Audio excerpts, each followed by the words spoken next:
ഡിഗ്രിയോ ഡിപ്ലോമയോ എന്തുണ്ടായിട്ടെന്താ?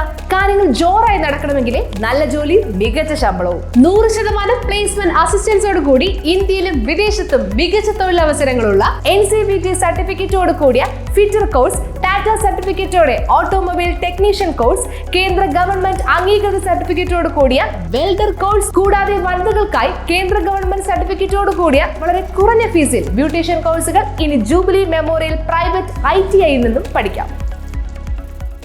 കൊട്ടാരക്കരയിലെ tipper അപകടം. ജീവൻ നഷ്ടമായത് 10ാം class വിദ്യാർത്ഥി ഉൾപ്പെടെ 3 പേർക്ക്. പരിക്കേറ്റ 5 പേർ ചികിത്സയിൽ. കൊട്ടാരക്കര നീലീശ്വരത്തുണ്ടായ ടിപ്പർ അപകടത്തിൽപ്പെട്ടത് 8 പേർ. വിദ്യാർത്ഥികൾ ഉൾപ്പെടെ 3 പേർക്ക് ജീവൻ നഷ്ടമായി, 5 പേർക്ക് പരിക്കേറ്റു. മരിച്ച 3 പേരെയും തിരിച്ചറിഞ്ഞു. പുറത്തെടുത്തവരിൽ 5 പേർ പരിക്കേറ്റ് ചികിത്സയിലാണ്.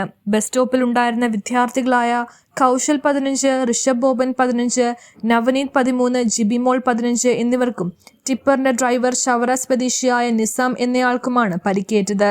ഇവരിൽ 2 പേർ കൊട്ടാരക്കര താലൂക്ക് ആശുപത്രിയിലും ഒരാൾ ഗോകുലം മെഡിക്കൽ കോളേജ് ആശുപത്രിയിലും 2 പേർ മെഡിസിറ്റിയിലും ചികിത്സയിലാണ്.